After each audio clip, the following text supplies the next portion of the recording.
ತಗ್ಗಮ್ಮ ಬಡಾವಣೆ ಯುವ ಮುಖಂಡರು ಇವರು ಕೂಡ ಆಗಮಿಸಬೇಕಾಗಿರೋದು.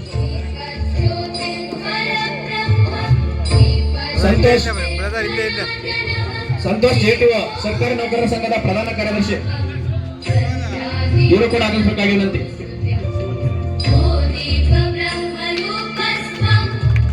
ರಮಣ ಸೈಡ್ಗೆ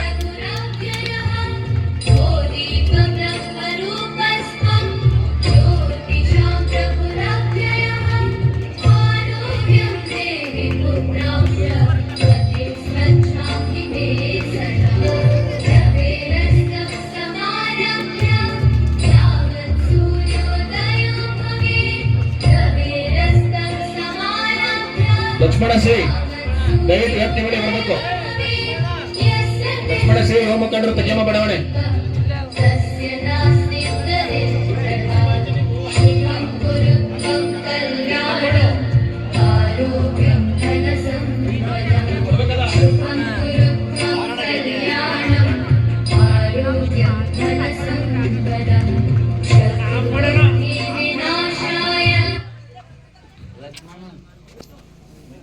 ಹಲೋ ನಮೋ ತಸ್ಸ.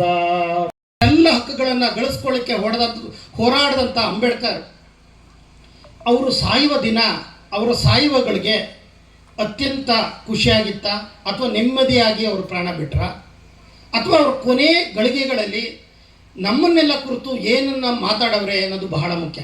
ಬಹುಶಃ ಆ ಮಾತುಗಳನ್ನೇ ಹೇಳ್ತಾ ನಾನು ನನ್ನ ಈ ಒಂದು ಸಂದರ್ಭದಲ್ಲಿ ಕೆಲವು ಅಂಶಗಳನ್ನು ಹೇಳಲಿಕ್ಕೆ ಬಯಸ್ತೀನಿ ಬಂಧುಗಳೇ.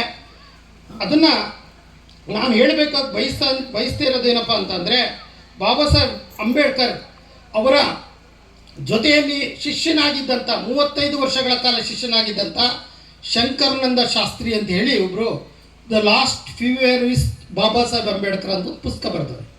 ಅಂಬೇಡ್ಕರ್ ಅವರ ಜೊತೆಗೆ ಕೊಡದಂಥ ಕೊನೆಯ ದಿನಗಳು ಅಂಥೇಳಿ ಆ ಒಂದು ಪುಸ್ತಕದಲ್ಲಿ ಅವ್ರು ದಾಖಲಿಸಿದಂಥ ಅಂಶ ಏನಪ್ಪ ಅಂದರೆ, ಅವರು ಅವರ ಸಹಚರನಾಗಿದ್ದಂಥ ನಾನಕ್ ಚಂದ್ ರತ್ತು ಡಿಸೆಂಬರ್ 5, 1956ನೇ ದಿನ 56ನೇ ತಾರೀಕು ಆ ದಿನದಂದು ಇಸ್ವಿಯ ಕೊನೆಯ ದಿನದಲ್ಲಿ ರಾತ್ರಿ 11-12 ಗಂಟೆಯ ಸಮಯದಲ್ಲಿ ಬಾಬಾ ಸಾಹೇಬ್ ಅಂಬೇಡ್ಕರ್ ಬುದ್ಧನ ಪುಸ್ತಕವನ್ನು ಬರೀತಾ ಇರ್ತಾರೆ. ಅವರು ಕೊನೆಯದಾಗಿ ಬರೆದಂಥ ಅವರ ಕೊನೆಯ ಆ ಪುಸ್ತಕ ಪ್ರೇಮಿಯಾಗಿದ್ದಂಥ ಬಾಬಾ ಸಾಹೇಬ್ ಅಂಬೇಡ್ಕರ್ ಬರೆದಂಥ ಪುಸ್ತಕ ಬುದ್ಧ ಮತ್ತು ಆತನ ಧಮ್ಮ ಅಂತ.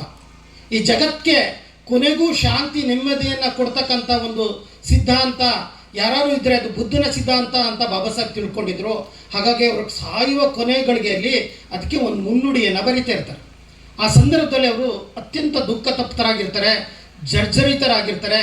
ಅದನ್ನು ನೋಡಿದಂಥ ನಾನಕ್ ಚಂದ್ ರತ್ತು ಬಾಬಾ ಸಾಹೇಬ್ ಅಂಬೇಡ್ಕರ್ ಚೇರಲ್ಲಿ ಕೂತ್ ಬರೀತಾ ಇರ್ತಾರೆ. ಅವ್ರ ಕಾಲು ಬುಡದತ್ರ ಹೋಗಿ ಅವ್ರು ಕೂತ್ಕೊಂಡು ಬಾಬಾ ಸಾಹೇಬ್ ಅಂಬೇಡ್ಕರ್ನ ದಿಟ್ಟಿಸಿ ನೋಡ್ತಾ ಇರ್ತಾರೆ. ಅಂಬೇಡ್ಕರ್ ಅವರ ಕಣ್ಣಲ್ಲಿ ಕಣ್ಣೀರ ಧಾರೆ ಹರಿತಾ ಇರ್ತದೆ. ಬಹುಶಃ ಈ ದೇಶಕ್ಕೆ ಸಂವಿಧಾನ ಬರೆದಂಥ ಮಹಾಪುರುಷ, ಈ ದೇಶದ ಕಾನೂನು ಮಂತ್ರಿ ಆಗಿದ್ದಂಥವರು, ಕೋಟ್ಯಾಂತರ ಜನರ ಆರಾಧಕ ಮಹಾಪುರುಷರಾದಂಥ ಇವರು ಕಣ್ಣೀರಲ್ಲಿ ಈ ಕಣ್ಣೀರು ಸುರಿಸ್ತಿರೋದನ್ನು ನೋಡಿ ಅವ್ರಿಗೆ ನಿಜವಾಗ್ಲೂ ಆಶ್ಚರ್ಯ ಆಯ್ತದೆ. ಸಾಹೇಬ್, ಯಾಕೆ ನಿಮ್ಮ ಕಣ್ಣಲ್ಲಿ ಕಣ್ಣೀರು ಅಂತ ಕೇಳ್ತಾರೆ.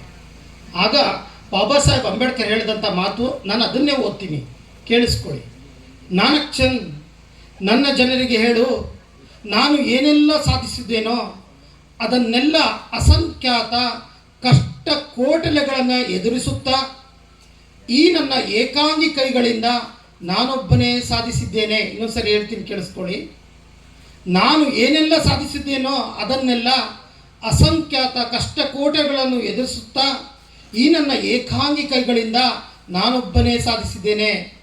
ಎಲ್ಲ ಕಡೆಯಿಂದ ಎರಗಿದ ನಿಂದನೆಗಳನ್ನು, ಅದರಲ್ಲೂ ಈ ಹಿಂದೂಗಳ ಪತ್ರಿಕೆಯ ಮಾಧ್ಯಮದವರು ನನ್ನ ಮೇಲೆ ಸುರಿದ ಬೈಗುಳಗಳನ್ನು ಎದುರಿಸುತ್ತಾ ನನ್ನ ಎದುರಾಳಿಗಳ ಜೊತೆ ಹೋರಾಡುತ್ತಾ ತಮ್ಮ ಸ್ವಾರ್ಥಕ್ಕಾಗಿ ನನಗೆ ಮೋಸ ಮಾಡಿದ ನನ್ನ ಜನರ ಜೊತೆಯೂ ನಾನು ಹೋರಾಡುತ್ತಾ, ತನಗೆ ಮೋಸ ಮಾಡಿದ ನನ್ನ ಜನರ ಜೊತೆಯೂ ನಾನು ಹೋರಾಡುತ್ತಾ ಇಷ್ಟನ್ನು ಮಾಡಿದ್ದೇನೆ.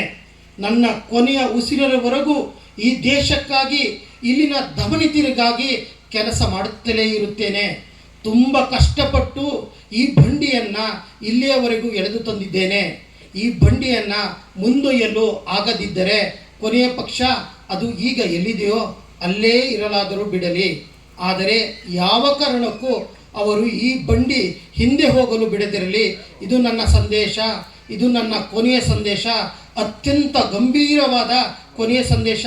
ಇದನ್ನು ನನ್ನ ಜನಗೆ ಕೇಳಿಸಿಕೊಳ್ಳುತ್ತಾರೆ ಎಂದು ನಂಬಿದ್ದೇನೆ. ಹೋಗು ಅವರಿಗೆ ಈ ಮಾತನ್ನು ಹೇಳು, ಹೋಗು ಅವರಿಗೆ ಈ ಮಾತನ್ನು ಹೇಳು ಅಂತ ಬಾಬಾ ಸಾಹೇಬ್ ಅಂಬೇಡ್ಕರ್ ನಾನಕ್ ಚಂದ್ ರತ್ತುಗೆ ಅವತ್ತು ರಾತ್ರಿ ಹೇಳ್ತಾರೆ. 12 ಗಂಟೆ ರಾತ್ರಿ ಆಯ್ತದೆ. ನಾನಕ್ ಚಂದ್ ರತ್ತು ತನ್ನ ಸೈಕಲನ್ನು ತಗೊಂಡು ಮನೆಗೆ ಹೊರಟೋಗಿರ್ತಾನೆ. ಬೆಳಿಗ್ಗೆ ಅವನು ಬರೋದ್ರೊಳಗೆ ಬಾಬಾ ಸಾಹೇಬ್ ಅಂಬೇಡ್ಕರ್ ಬದುಕಿರಲ್ಲ, ಅವ್ರ ಚಿರನಿದ್ರೆಗೆ ಜಾರಿ ಇರ್ತದೆ ಬಂಧುಗಳೇ. ಆದರೆ ಬಾಬಾ ಸಾಹೇಬ್ ಅಂಬೇಡ್ಕರ್ ಅವತ್ತು ಹೇಳಿದ್ರಲ್ಲ ಮಾತು, ಅದು ನಿಜವಾಗ್ಲೂ ಇವತ್ತು ಸತ್ಯ ಅಲ್ವಾ? ನಾವು ಬಾಬಾ ಸಾಹೇಬ್ ಅಂಬೇಡ್ಕರ ಋಣದ ಮಕ್ಕಳಾಗಿ ಅವರ ಹೋರಾಟದ ಫಲಗಳಾಗಿರ್ತಕ್ಕಂಥ ನಾವುಗಳು ಎಷ್ಟು ದಿನ ಅಂಬೇಡ್ಕರ್ ಹಾದಿಯಲ್ಲಿ, ಅಂಬೇಡ್ಕರ್ ಜೀವನದ ಒಂದು ಪಥದಲ್ಲಿ ನಾವು ಸಾಗಿದ್ದೀವಿ ಅಂತ. ಯಾಕೆ ಮಾತನ್ನು ಹೇಳ್ತೀನಿ ಅಂದರೆ, ತಾಯಿಂದ್ರೆ ಹೆಚ್ಚು ಜನ ಇದ್ದೀರಿ. ಬಹುಶಃ ಬಾಬಾ ಸಾಹೇಬ್ ಅಂಬೇಡ್ಕರ್ ತನ್ನ ಜೀವಿತದ ಹೋರಾಟದಲ್ಲಿ ಯಾವತ್ತೂ ಕೂಡ ಅವರು ಹೊರಗಡೆ ಸೂಟು ಬೂಟು ಹಾಕ್ಕೊಂಡು ಅತ್ಯಂತ ಒಬ್ಬ ಡಿಗ್ನಿಫೈಡ್ ಆದಂಥ ಅತ್ಯಂತ ಜ್ಞಾನವಂತ ವ್ಯಕ್ತಿಯಾಗಿ ಕಮ್ಮಳಿಸ್ತಾ ಕಾಣಿಸ್ಕೊಂಡ್ರು. ನಮ್ಗನಿಸ್ತದೆ ಅವತ್ತಿನ ರಾಷ್ಟ್ರದ ಹೋರಾಟಗಾರ ಇದ್ರಲ್ಲ, ಆ ಹೋರಾಟಗಾರರ ಸಾಲಲ್ಲಿ ನಿಲ್ಲಿಸಿದ್ರೆ ಬಾಬಾ ಸಾಹೇಬ್ರೆ ಎತ್ತರದ ಪುರುಷ, ಅಷ್ಟೆಲ್ಲ ಜ್ಞಾನದಲ್ಲೂ ಕೂಡ ಎತ್ತರದ ಪುರುಷ ಆಗಿದ್ರು. ನಿಮಗೊಂದು ಉದಾಹರಣೆ ಹೇಳಬೇಕು ಅಂದರೆ, ಸ್ವತಂತ್ರ ಭಾರತದ ಮೊಟ್ಟ ಮೊದಲ ಗೌರ್ಮೆಂಟ್ ಇತ್ತಲ್ಲ, ಸ್ವತಂತ್ರ ಭಾರತದ ಮೊಟ್ಟ ಮೊದಲ ಗೌರ್ಮೆಂಟ್ ಸರ್ಕಾರ ರಚನೆ ಆದಾಗ ಜವಾಹರ್ಲಾಲ್ ನೆಹರು ಅವರು ಅಂಬೇಡ್ಕರ್ ಅವರ ಮನೆಗೆ ಹೋಗಿ ಅಂಬೇಡ್ಕರ್ ಅವ್ರನ್ನ ನೀವು ಸ್ವತಂತ್ರ ಭಾರತದ ಮೊದಲ ಸರ್ಕಾರದಲ್ಲಿ ಕಾನೂನು ಮಂತ್ರಿಯಾಗಿರಬೇಕು ಅಂತ ಕೇಳ್ಕೊಳ್ತಾರೆ. ಆ ಕಾನೂನು ಮಂತ್ರಿಯಾಗಿ ಅಂಬೇಡ್ಕರ್ ಕಾಂಗ್ರೆಸ್ ಸೇರ್ಕೊಂಡಿರಲ್ಲ. Ambedkar All India Schedule Caste Federation ಅಂತ ಒಂದು ಪಕ್ಷ ಕಟ್ಟಿರ್ತಾರೆ. ಆ ಒಂದು ಪಕ್ಷದಡಿಯಲ್ಲಿ ಈ ಅಂಬೇಡ್ಕರ್ ಆ ಸರ್ಕಾರದಲ್ಲಿ ದೇಶದ ಹಿತಕ್ಕೋಸ್ಕರ ಅವ್ರ ಜೊತೆ ಸೇರ್ಕೋತಾರೆ. ಬಂಧುಗಳೇ, ಆಗ ಯಾರಾದರೂ ವಿದೇಶಿಯರು ಭಾರತಕ್ಕೆ ಬಂದರೆ ಅವರು ವಿದೇಶಿಯರನ್ನ ಭೇಟಿ ಮಾಡಲಿಕ್ಕೆ ನೇರು ಹೋಗಿ ಭೇಟಿಯಾದಾಗ ಅವರ ಪಕ್ಕದಲ್ಲಿ ಕರ್ಕೊಂಡು ಹೋಗ್ತದಂಥ ವ್ಯಕ್ತಿ ಬಾಬಾ ಸಾಹೇಬ್ ಅಂಬೇಡ್ಕರ್ ಆಗಿರ್ತಿದ್ರು.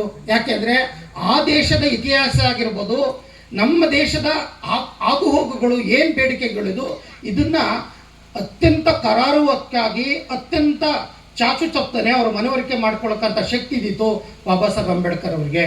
ಹಾಗಾಗಿ ನಾವು ಅಂಬೇಡ್ಕರ್ ಈ ದೇಶದ ಕಾನೂನು ಮಂತ್ರಿ ಆಗಿದ್ದಂಥವ್ರು, ಆದರೆ ಅವರು ಈ ದೇಶದ ಪ್ರಧಾನಮಂತ್ರಿ ಆಗಲಿಲ್ಲ.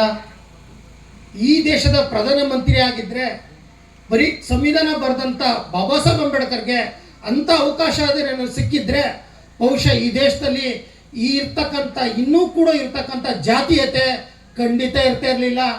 ನಮ್ಮ ದೇಶದಲ್ಲಿ ಇರ್ತಕ್ಕಂಥ ಬಡತನ, ನಿರುದ್ಯೋಗ, ಅನಕ್ಷರತೆ ಅಂತ ಕರ್ಕೊಳ್ತೀವಲ್ಲ, ಅಂಥ ಅನಕ್ಷರತೆ ಖಂಡಿತ ನಮ್ಮ ದೇಶನ ಕಾಡ್ತಾ ಇರಲಿಲ್ಲ.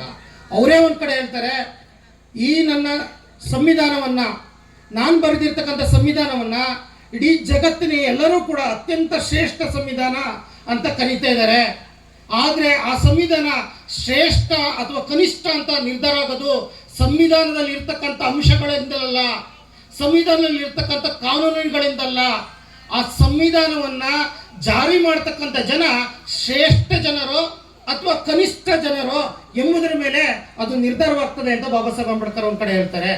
ಬಹುಶಃ ಸಂವಿಧಾನ ಜಾರಿಯಾಗಿ ಈ ದೇಶದಲ್ಲಿ 75 ವರ್ಷಗಳು ಕಳೆದೋಗಿದೆ.